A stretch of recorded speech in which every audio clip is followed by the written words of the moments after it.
जरा सोचिए, एक ऐसी फिल्म के बारे में जो रिलीज होते ही पूरे देश में एक बहस छिड़ दे। मतलब ऐसी फिल्म जो दोस्तों को, परिवारों तक को आपस में बांट दे। तो आज हम आदित्य धर की धुरंधर के पीछे की कहानी को परत दर परत समझने की कोशिश करेंगे। ये वो फिल्म है जिसने मनोरंजन से कहीं ज्यादा कुछ कर दिखाया। ये सिर्फ एक फिल्म रिव्यू नहीं है, ये उस अनुभव का निचोड़ है जो लोगों ने महसूस किया। धुरंधर ने दर्शकों को एक ऐसी इमोशनल राइड पर ले जाया जिसने उन्हें अंदर तक हिलाकर रख दिया। ये सिर्फ एक्शन और थ्रिल से कहीं ज्यादा गहरी चीज थी। देखिए, ये कोई आम ब्लॉकबस्टर नहीं थी। ये वो फिल्म थी जिसने सोशल मीडिया पे ट्रेंड्स बनाए, डिनर टेबल पे बहसें शुरू की और लोगों को अपने यकीन पर सवाल उठाने के लिए मजबूर कर दिया। और इसके असर की लहरें वो आज भी महसूस की जा सकती हैं। 5 दिसंबर 2025, ये तारीख इंडियन सिनेमा की हिस्ट्री में हमेशा याद रखी जाएगी। इसी दिन धुरंधर थिएटर्स में उतरी और उसने सब कुछ बदल कर रख दिया। बॉक्स ऑफिस रिकॉर्ड तो टूटे ही, पर असली तूफान तो लोगों के दिलों और दिमाग में आया था। तो फिल्म की कहानी है एक ऐसे जासूस की जो कह सकते हैं आग से खेल रहा है। उसे भेजा जाता है दुश्मन के गढ़ में, कराची के खतरनाक क्रिमिनल पॉलिटिकल अंडरवर्ल्ड में। पर जैसे जैसे वो इस दुनिया की गहराइयों में उतरता है ना, उसकी खुद की पहचान, उसकी अपनी वफादारी, सब कुछ दांव पर लग जाता है। सवाल ये उठता है कि क्या वो अपना मिशन पूरा कर पाएगा या फिर इस खतरनाक खेल में खुद ही को खो देगा। तो सवाल ये है कि आखिर इस फिल्म ने इतना बड़ा सोशल इम्पैक्ट डाला कैसे? इसका जवाब छुपा है फिल्म की कहानी और उसके किरदारों की बनावट में। तो चलिए इस स्पाई एपिक की परतों को खोलते हैं और देखते हैं कि इसके अंदर आखिर ऐसा क्या खास था। फिल्म की सबसे बड़ी खासियत थी इसका अनोखा स्ट्रक्चर। इसे एक मल्टीपोल कैरेक्टर मशीन की तरह डिजाइन किया गया था। मतलब फिल्म में कोई एक हीरो नहीं है, हर मेन कैरेक्टर अपने आप में कहानी का एक सेंटर है, जिसकी अपनी दुनिया है, अपने मकसद हैं और अपनी चुनौतियां। ये कुछ ऐसा था जैसे एक ही कहानी में कई फिल्में एक साथ बड़ी खूबसूरती से बुनी गई हों। और इन किरदारों की कास्टिंग वो तो एकदम पॉइंट पर थी।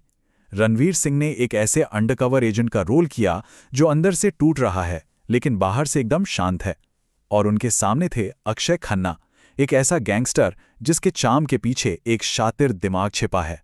आर माधवन ने सिस्टम की उलझनों को दिखाया, तो वहीं संजय दत्त ने कहानी में एक रॉ मस्कुलिन एनर्जी भर दी। लेकिन इस फिल्म की असली जान थी रणवीर सिंह और अक्षय खन्ना के किरदारों के बीच की टक्कर।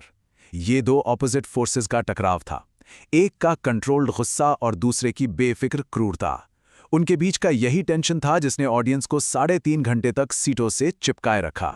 हर महान फिल्म में एक ऐसा सीन होता है जो हमेशा के लिए याद रह जाता है ना? धुरंधर में भी एक ऐसा ही सीन था। एक ऐसा सीन जिसने सिर्फ कहानी को नहीं बदला, बल्कि पूरे देश में एक नई बहस को जन्म दे दिया। तो ऐसा क्या था इस फिल्म में जिसने लोगों को इतना झकझोर दिया? आखिर क्यों एक सीन पर इतनी अलग अलग राय सामने आई? इसका जवाब एक ऐसी घटना से जुड़ा है जो आज भी भारत के दिलों में एक घाव की तरह ताज़ा है। 26/11 मुंबई हमले। फिल्म ने इन हमलों को और खासकर ताज होटल पर हुए अटैक को इतनी असलियत के साथ रिक्रिएट किया कि यह फिल्म का सबसे पावरफुल और सबसे ज्यादा कंट्रोवर्शियल हिस्सा बन। और इस सीन पर लोगों की राय एकदम बंटी हुई थी। एक तरफ लोगों ने इसकी रियलिटी और इमोशनल इम्पैक्ट की बहुत तारीफ की। उन्हें लगा कि यह आतंकवाद की भयावहता को दिखाता है। तो वहीं दूसरी तरफ क्रिटिक्स ने सवाल उठाया कि क्या एक असली ट्रेजेडी को एंटरटेनमेंट के लिए इस तरह से ड्रामेटाइज करना नैतिक रूप से सही है? इस एक कंट्रोवर्शियल सीन के अलावा भी पूरी फिल्म को लेकर ऑडियंस और क्रिटिक्स के मिले-जुले रिएक्शंस थे। चलिए देखते हैं कि लोगों को क्या पसंद आया और क्या नहीं। लगभग हर कोई इस बात पर सहमत था कि सारे एक्टर्स की परफॉर्मेंस शानदार थी, खासकर रणवीर और अक्षय की केमिस्ट्री। फिल्म का टेंशन से भरा माहौल और जबरदस्त क्लाइमैक्स भी लोगों को बहुत पसंद आया। लेकिन फिल्म की लंबाई एक बहुत बड़ी प्रॉब्लम थी। कई लोगों को यह भी लगा कि फिल्म में हिंसा जरूरत से ज्यादा थी और इसका एक खास आइडियोलॉजिकल झुकाव भी था। एक बड़े क्रिटिक ने इसे अ टफ सिट कहा, जिसका मतलब है कि फिल्म को एक बार में बैठकर देखना आसान नहीं था। इसकी लगातार बढ़ती इंटेंसिटी और ग्राफिक वायलेंस कुछ दर्शकों के लिए बहुत भारी पड़ सकती थी। और ये एक ऐसी शिकायत थी जो लगभग हर रिव्यू में देखने को मिली। फिल्म की लंबाई 3 घंटे से भी ज्यादा। देखिए, बहुत लोगों का मानना था कि अगर इसे थोड़ा सा कसा जाता, थोड़ा छोटा किया जाता ना, तो ये एक परफेक्ट थ्रिलर बन सकती थी। शायद बस कोई 30 मिनट की एडिटिंग और फिल्म और भी ज्यादा असरदार हो जाती। फिल्म पर एक और गंभीर इल्जाम लगा प्रोपेगेंडा होने का। कुछ आलोचकों का मानना था कि फिल्म एक खास पॉलिटिकल नजरिए को बढ़ावा दे रही है। हालांकि फिल्म के सपोर्टर्स ने इसका बचाव करते हुए कहा कि ये सिर्फ एक ब्रूटल स्पाई कहानी है जो एक तय नजरिए से बताई गई है। इतनी बड़ी सक्सेस और इतने विवाद के बाद सवाल ये उठता है कि अब आगे क्या? क्या धुरंधर की कहानी यहीं खत्म हो जाती है? नहीं, बिल्कुल नहीं। चलिए अब धुरंधर 2 की दुनिया में चलते हैं। ये टाइमलाइन साफ दिखाती है कि मेकर्स इस सक्सेस को भुनाने में जरा भी वक्त बर्बाद नहीं कर रहे।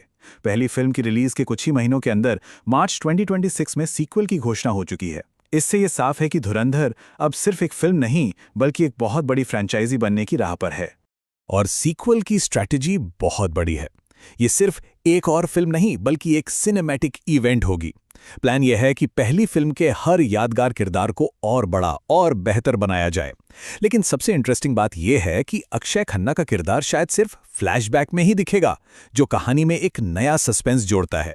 और यही बात हमें इस पूरे एनालिसिस के आखिरी और सबसे जरूरी सवाल पर ले आती है। पहली फिल्म की सबसे बड़ी ताकत और सबसे बड़ी कमजोरी दोनों ही उसकी लंबाई और इंटेंसिटी थी। तो क्या सीक्वल भी उसी फॉर्मूले को दोहराएगा जिसने उसे सफल बनाया, या फिर मेकर्स दर्शकों की आलोचना को सुनकर एक कसी हुई कहानी पेश करेंगे? धुरंधर 2 का भविष्य इसी एक सवाल के जवाब पर टिका है और इसका जवाब हमें मिलेगा मार्च 2026 में।